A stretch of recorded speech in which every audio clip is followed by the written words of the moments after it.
오늘 우리에게 주시는 하나님의 말씀은 신약성경 로마서 15장 4절부터 13절입니다. 하나님의 말씀을 봉독하겠습니다. 이 말씀을 통해 하나님의 음성을 들으시기 바랍니다.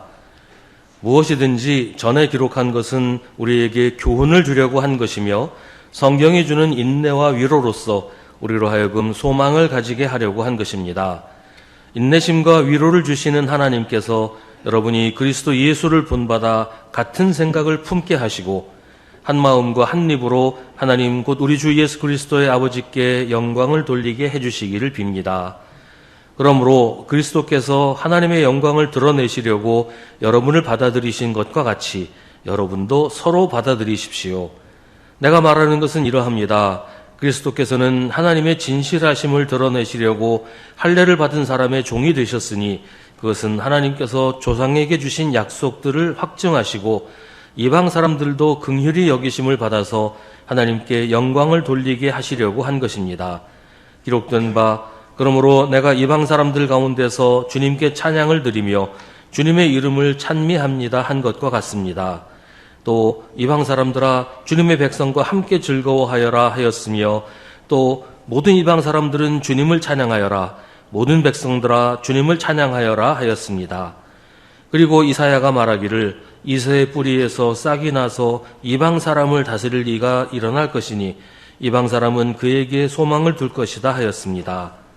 소망을 주시는 하나님께서 믿음에서 오는 모든 기쁨과 평화를 여러분에게 충만하게 주셔서 성령의 능력으로 소망이 여러분에게 차고 넘치기를 바랍니다. 아멘. 이것은 하나님의 말씀입니다.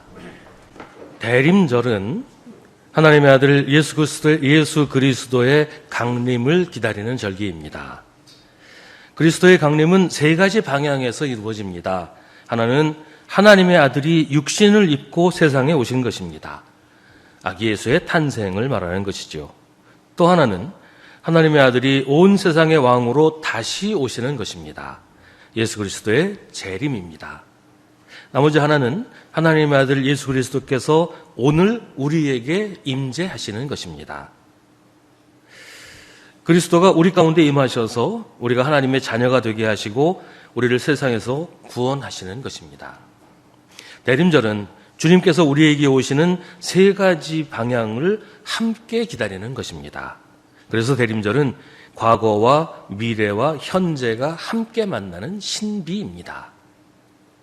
성경은 주님의 강림을 기다리는 것이 그냥 막연히 앉아서 그 시간이 오기를 기다리기만 하는 것이 아니라고 말합니다. 주님이 오시기를 기다리는 것이 우리가 뭘 막 해야 된다 그런 건 아니지만 그렇다고 아무것도 하지 않고 그냥 마냥 기다리기만 하는 것도 아니라고 하는 것이죠. 오늘 말씀은 주님을 기다린다는 것이 어떤 것인지 기다림의 자세가 어떤 것이어야 하는지를 말해줍니다. 4절은 전에 기록한 것이라는 말씀을 하는데 이 말은 구약 성경에 기록된 말씀들을 가리킵니다. 구약 성경에 기록된 말씀은 첫째는 우리에게 교훈을 주는 것이고 둘째는 우리로 하여금 소망을 가지게 하는 것이라고 말합니다. 그런데 우리가 소망을 가지게 되는 것은 성경이 주는 인내와 위로로 말미암은 것이라고 합니다. 여기서 인내라고 하는 것은 구약 성경에 기록된 대로 하나님께서 사람의 모든 잘못과 불신앙과 반역에도 불구하고 오래 참고 기다리신다는 이야기를 하는 겁니다. 우리의 소망은 우리 마음대로 가지는 것이 아니라 하나님이 우리를 오래 참고 기다리셔서 우리가 하나님의 구원을 받게 될 것을 믿음으로 기다리는 것을 말합니다. 하나님은 우리의 어리석고 우둔한 믿음과 행실에도 우리를 버리지 않으시고 오히려 실패한 우리를 위로하시고 다시 믿음을 회복해서 하나님께 돌아오게 하십니다. 하나님의 인내와 하나님의 위로로 우리는 소망을 가지게 되는 것입니다. 그 소망은 우리 마음에서 시작된 것이 아니라 하나님이 주시는 것이기 때문에 헛되거나 무의미한 것이 아니라 반드시 틀림없이 이루어지는 것입니다. 5절은 인내심과 위로를 주시는 하나님께서 우리가 예수 그리스도를 본받아 같은 생각을 품게 하신다고 말합니다. 여기서 같은 생각을 품는다는 말은 우리가 예수님과 같은 생각을 품는다는 말이 아니고 교회 안에서 성도들이 서로 같은 생각을 품는다는 말이에요.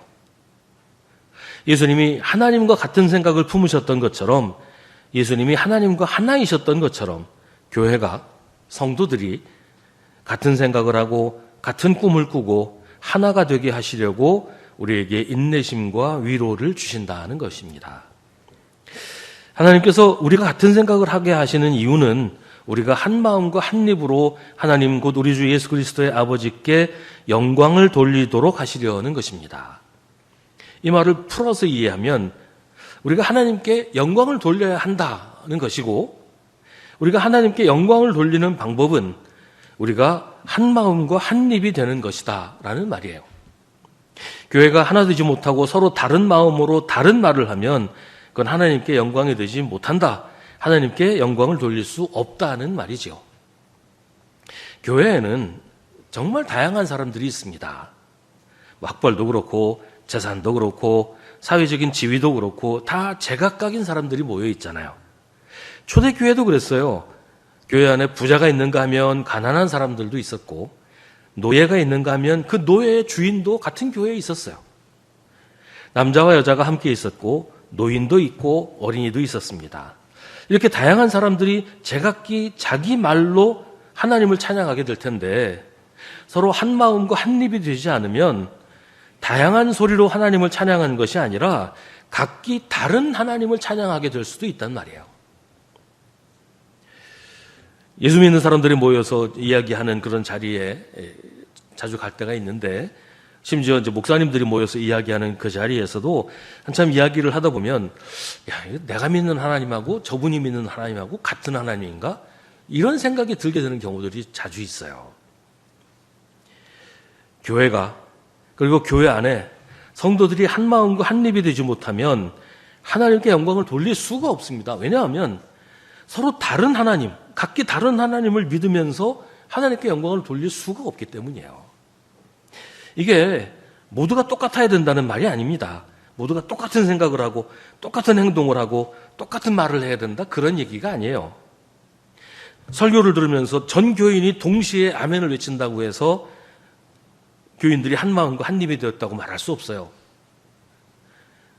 어떻게 보면 그건 그저 조건반사일 수도 있단 말이에요. 더구나 아멘을 할 때 그 아멘의 의미가 사람마다 다 다르다면 그건 하나가 되는 것이 결코 아닌 것이죠. 우리가 하나 되는 것은 한 분 하나님을 모두 함께 믿고 섬기며 하나님의 뜻에 한 마음으로 순종하는 것입니다. 같은 말을 하더라도 다른 생각과 다른 목적을 가지고 있으면 그건 하나 된 게 아니죠. 각자 자기의 표현으로 자기의 목소리로 말하더라도 같은 곳을 바라보며 같은 목적으로 이야기하면 한 마음과 한 입으로 이야기하는 것이 될 수 있습니다. 우리가 한 마음과 한 입으로 하나님을 찬양할 수 있는 것은 우리가 하나님께 받아들여졌기 때문입니다. 그래서 우리가 한 분 하나님 안에 함께 있기 때문입니다. 하나님이 우리를 받아주셨다는 것은 하나님이 우리를 인정하시고 받아들여 주셨다는 말이에요. 이런 말이 있습니다. 친구란 너에 대해 모든 것을 알면서도 너를 받아들이는 사람이다. 너에 대해 모든 것을 알면서도 너를 받아들여주는 사람, 그 사람이 친구다. 이런 친구를 가지는 게 아마 우리 모두의 꿈일 수도 있을 거예요. 언젠가 내가 진정으로 대화할 수 있는 사람을 만나게 될 것이라는 꿈, 나를 이해하고 내가 하는 일을 이해하는 사람, 나의 말을 들어주고 심지어 말하지 않은 것까지도 들을 수 있는 사람, 그리고 진정으로 나를 인정하고 받아들이는 사람을 만나게 될 것이라는 꿈. 그런데 하나님이 바로 그런 분이시라는 거예요. 그래서 하나님은 우리의 꿈의 궁극적인 성취이십니다. 다른 사람에게 받아들여지지 않는 경험은 사람을 무력하게 만듭니다. 인정받지 못하는 경험은 자존감을 떨어뜨리고 사람을 비참하게 만들죠. 그래서 인정받지 못하는 사람은 인정받기 위해서 애를 쓰게 됩니다. 인정받지 못할까 봐 두려워서 경직되기도 하고 인정을 받고 싶어서 노골적으로 허세를 부리기도 하죠. 이런 일은 부모 자식 간에도 있어요. 부모에게 인정을 받기 위해 몸부림치는 아이들이 있습니다. 요새 TV 프로그램 중에 이런 류의 프로그램들 많더라고요. 뭐 금쪽이 뭐 그런 것부터 시작해서 여러 가지 프로그램들 많이 하던데, 거기 나오는 아이들 보면 부모한테 인정받으려고 기를 쓰는, 인정받지 못해서 좌절하는 이런 아이들이 참 많더라고요. 부모에게 인정받는 것이 삶의 목표가 돼서 부모 눈치만 보고 어떻게 하면 부모 마음에 들까 노심초사하는 아이는 얼마나 비참할까요? 참 안타까운 것은 부모의 인정을 받는 아이들은 인정받으려고 애쓰지도 않아요. 근데 부모는 또 그런 아이를 더 좋아하죠. 부모의 인정을 받지 못하는 아이들은 인정받으려고 기를 쓰는데 부모는 또 그런 모습이 못마땅하단 말이에요. 더 무시하게 되죠. 이게 악순환이에요.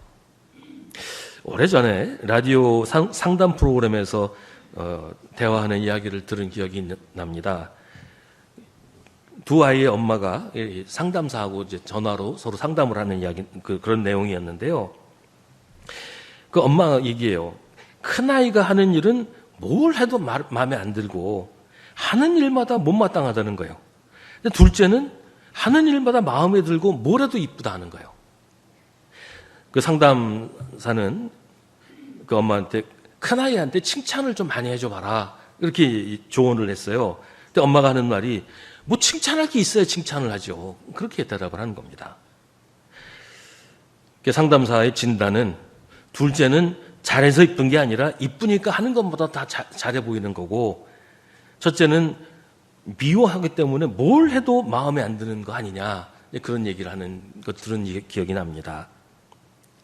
사람들은 인정받으려고 하고 받아들여지려고 애를 쓰고 그렇게 되지 못하면 낙심하고 좌절하고 비참해집니다. 그런데 하나님은 우리를 인정해 주시고 받아들여 주십니다. 그런데 우리가 뭘 잘해서, 우리가 무슨 이쁜 짓을 해서가 아니고 우리 모습 그대로, 있는 모습 그대로 받아들여 주신단 말이에요. 하나님은 우리 모습 그대로 우리를 인정해 주십니다. 우리의 업적, 우리의 공로, 우리의 수고로 점수를 매겨서 몇 점 이상 받았으니까 넌 인정, 그거 못 받았으면 넌 안 받아, 이러지 않으신다는 거예요. 하나님은 나를 있어야 할 모습이 아니라 있는 모습 그대로 받아들여 주십니다. 이런 얘기가 있어요. 여러 해 전부터 나는 신경이 과민했다. 불안해하고 우울해하고 나만 생각하는 것이었다. 그래서 또 만나는 사람마다 줄곧 나더러 달라져야 한다고 너무 신경 과민이라고 말하는 것이었다. 그러면 나는 그들을 원망하고 또 그들에게 찬동하면서 내가 달라지고 싶었지만 아무리 애를 써도 도무지 달라지지 못하는 것이었다. 제일 속상한 일은 제일 친한 친구마저 나더러 신경과민이라고 역시 내가 달라져야겠다고 거듭 주장하여 마지 않는 것이었다. 그리고 나는 그 친구 말에도 찬동했다. 차마 그 친구마저 원망할 수는 없었지만 나는 자신이 너무나 무력하고 너무나 속수무책임을 느꼈다. 그러던 어느 날 그 친구가 말했다. 달라지지 말게.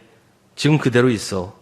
자네가 달라지거나 말거나 그게 정작 중요한 건 아니야. 난 자네를 그저 있는 그대로 사랑하고 있어. 내가 자네를 사랑하지 않을 수가 없거든. 음악처럼 그 말은 귀에 울리고 있었다. 달라지지 말게, 달라지지 말게, 달라지지 말게. 난 자네를 사랑하고 있어.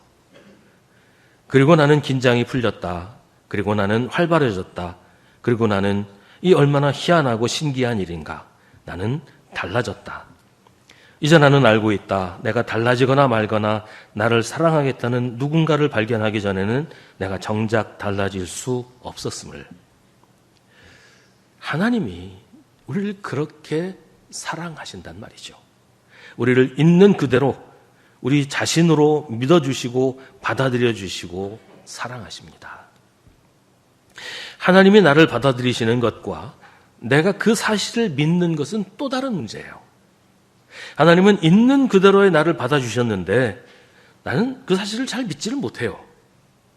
하나님이 나를 받으셨다고? 하나님이 나를 인정해 주신다고? 왜? 나는 잘나지도 못했고 잘하지도 못하는데, 난 잘 믿지도 못하고 예배만 겨우 참석하고 그것도 꼬박꼬박 나오는 것도 아닌데 왜 하나님이 나를 인정해 주시는데? 하나님이 나를 받아주셨다는 것을 믿지 못하는 이유는 내가 나 자신을 있는 모습 그대로 받아들여 주지를 않기 때문이에요. 내가 보기에도 나는 부족하고 나는 모자라고 나는 내가 보기에도 못마땅한데, 사람들도 나를 인정해 주지 않는데 하나님이 나를 그냥 이 모습 이대로 받아주셨다는 것을 잘 믿을 수가 없는 거죠. 그래서 믿음에는 용기가 필요합니다. 하나님이 나를 인정하셨다는 것을 믿음으로 받아들이는 용기가 필요한 거예요. 신명기 7장 7절과 8절은 이렇게 선포합니다. 주님께서 당신들을 사랑하시고 택하신 것은 당신들이 다른 민족들보다 수가 더 많아서가 아닙니다. 오히려 당신들은 모든 민족 가운데서 수가 가장 적은 민족입니다. 그런데도 주님께서는 당신들을 사랑하시기 때문에 당신들 조상에게 맹세하신 그 약속을 지키시려고 강한 손으로 당신들을 이집트 왕 바로의 손에서 건져내시고 그 종살이하던 집에서 이끌어내어 주신 것입니다. 내가 나를 인정하고 받아들이는 것은 내가 그럴 만해서, 내가 잘나거나 내가 노력을 많이 해서가 아니고 하나님이 나를 인정하고 받아주시기 때문이에요. 하나님이 나를 사랑하시기 때문에 우리가 우리 자신을 사랑할 수가 있게 되는 겁니다. 그게 복음이에요. 복음은 하나님이 우리를 있는 그대로 사랑하신다는 것입니다. 그리고 거기서 시작하는 겁니다. 하나님이 나를 사랑하시니 나도 나 자신을 사랑하게 되는 겁니다. 세상에 많은 책들도 같은 말을 해요. 처세술책, 자기개발책 이런 거 보면 대개 똑같은 얘기를 합니다. 너 자신을 사랑하라. 첫사랑은 자기 사랑이다. 너는 대접받을 자격이 있다. 이런 제목이나 이런 내용의 책들이 서점에 가면 수북이 쌓여 있어요. 하지만 그 얘기들은 지금 우리가 하는 얘기와는 전혀 다른 겁니다. 세상에서 하는 말은 내가 나이기 때문에 나를 사랑하라는 것이지만 성경이 말하는 것은 하나님이 나를 사랑하신다는 것을 인정하라는 겁니다. 그래서 하나님이 사랑하시는 나도 사랑하라는 겁니다. 하나님이 나를 사랑하신다는 것을, 하나님이 나를 인정하고 받아주셨다는 것을 믿으라는 것이죠. 오늘 말씀은 하나님께서 그렇게 우리를 우리 모습 그대로 받아들이시는 것은 하나님의 영광을 위해서라고 합니다. 이 말은 하나님의 영광을 위해서 하나님이 우리를 이용하신다 그런 말이 아니에요. 우리를 있는 모습 그대로 받아주시는 것을 하나님이 기뻐하신다는 말이에요. 있는 그대로의 우리 자신을 하나님이 자랑스러워하시고 하나님이 우리를 사랑하시는 것을 하나님이 자신의 영광으로 생각하신다는 겁니다. 그러면서 성경은 하나님이 우리를 받아주신 것처럼 우리도 서로 받아들이라고 말합니다. 우리도 다른 사람을 있는 그대로의 모습으로 인정하고 받아들이라고 말이에요. 부모가 자녀에게 까다로운 기준을 들이대면서 거기 합당해야 인정해 준다면 그 자녀들은 얼마나 비참하겠어요. 어떤 대화 전문가가 TV에 나와서 이야기하는 걸 본 적이 있습니다. 이분이 한 번은 어떤 기업에 가서 강의를 했는데 그 자리에 대단히 똑똑하고 유능한 어떤 리더가 있었대요. 그 사람이 너무너무 일을 잘해서 사람들이 그 머리를 돈을 주고서라도 사고 싶다고 할 정도였다고 합니다. 근데 문제는 이 사람이 다른 사람을 전혀 인정을 안 해준다는 거예요. 그래서 부하 직원을 그저 부속품 정도, 언제든지 갈아치울 수 있는 부속품 정도로 취급한다는 겁니다. 그 대화 전문가가 그 사람에게 회사에서 칭찬할 만한 사람 한 사람을 골라서 칭찬해 보십시오 했더니 없다 그러더랍니다. 한 사람도 없다고. 그러니까 가족은 어떻습니까? 그러니까 가족 중에도 칭찬할 만한 사람은 없다. 그러면 아이가 있다고 하셨는데 아이가 어렸을 때도 그랬습니까? 난 참 생각하더니 그 딸아이가 아주 어릴 때 자기가 퇴근하면 파자마 바람으로 막 뛰어나와서 마중하곤 했는데 그때 가끔 아이를 데리고 아이스크림 집에 가서 아이스크림을 사가지고 같이 걸어오다가 동네 놀이터에서 그네를 타기도 했던 그 이야기를 하면서 그때 딸이 너무 사랑스러웠다는 이야기를 합니다. 그래서 이 대화 전문가가 그 사람한테 그러면 그 내용을 딸한테 문자로 한번 보내보세요. 그 문자로 보냈어요. 그 딸아이가 읽기는 바로 읽었는데 카톡에 보면 이제 일자가 없어지는 거 있잖아요. 일자는 금방 없어졌는데 답장은 나흘이 지난 다음에 왔답니다. 딸이 아주 장문의 문자를 보냈는데 그 제목이 딸이 보낸 문자의 제목이 나를 살린 우리 아빠에게 이런 제목으로 답장을 보내왔대요. 그때 그 딸아이가 우울증에 걸려서 학교 생활도 힘들고 너무너무 죽고 싶었다 그래요. 그날도 그 문자를 받았던 그날도 너무 힘들어서 학교도 가지 않고 버스 정류장에 그냥 하염없이 앉아 있었는데 그때 아빠한테서 문자가 왔다는 거예요. 아빠가 자기 어릴 때 이야기를 하면서 자기도 그때 그 일이 기억이 나는데 그때 내가 너무 사랑스러웠고 그런 추억을 갖게 해줘서 고맙다. 이제 이런 문자를 보낸 것을 보고서 그 아빠가 한 그 말이 너무 고마워서 한참을 울고서 다시 일어서서 힘을 낼 수 있게 됐다. 그런 내용의 답장이었어요. 하나님이 우리를 있는 모습 그대로 받아주신 것처럼 우리도 서로 받아주어야 합니다. 우리 마음대로 기준을 정하고 평가하면서 까다롭게 굴지 말고 그냥 인정해주고 품어주고 고마워하고 그러는 동안에 우리가 서로 힘을 얻고 용기를 내게 돼요. 그런 일이 죽어가는 사람을 살려낼 수도 있습니다. 죽어가는 가정을, 죽어가는 교회를 살려낼 수 있어요. 하나님이 나를 받아주셨다는 것은 하나님이 내 이웃도 받아주셨다는 얘기잖아요. 내 가정의 가족들도 우리 교회 성도들도 하나님이 받아주셨다는 말이에요. 그렇게 하나님 안에서 우리가 서로를 인정하고 받아주면 우리가 같은 생각을 하게 되고 한 마음과 한 입으로 주님을 찬양하게 됩니다. 내가 살아야 하는 이유를 알게 되고 우리가 무엇을 하고 어떻게 살아야 할지도 깨닫게 됩니다. 9절부터는 이방인 이야기를 하는데 여기서 말하는 이방인은 단순히 외국인을 말하는 게 아니고 우리 생각에 하나님과 상관없을 것 같은 사람들, 하나님이 받아주시지 않을 것 같은 사람들을 말합니다. 그 시대의 이방인은 지금으로 말하면 우리가 죄인이라고 정죄하고 미워하는 사람들, 우리가 차별하고 배척하는 사람들을 말하는 거예요. 내가 미워하니까 하나님도 저 사람을 미워하실 거라고 내 멋대로 정해버린 사람이에요. 하나님이 그런 사람들을 긍휼히 여기시고 그들도 받으신다고 오늘 성경은 말하는 겁니다. 그러니 우리도 그들과 함께 즐거워하라고 하는 거죠. 그들 또한 예수 그리스도를 소망으로 삼아야 하는 하나님의 백성이기 때문입니다. 내 이웃을 내 몸과 같이 사랑하라는 말은 그런 사람들을 사랑하라는 말이에요. 주님을 기다린다는 것은 무엇을 말하는 것일까요? 우리를 구원하시려고 세상에 오신 하나님의 아들을 믿는 것입니다. 주님이 우리를 구원하시려고 세상의 왕으로 다시 오실 것을 기다리는 것입니다. 우리 주님이 우리 삶에, 우리 심령에 임재하시기를 간구하는 것입니다. 우리가 기다리는 주님은 우리를 있는 그대로 인정하시고 사랑해 주시는 분입니다. 우리가 주님을 기다리는 것은 주님이 우리에게 주신 희망을 우리 심령에 간직하는 것입니다. 주님이 우리에게 오셔서 주님의 사랑을 우리가 알게 하시고 누리게 하실 거라는 그 희망을 우리가 잃어버리지 않게 해주시는 것입니다.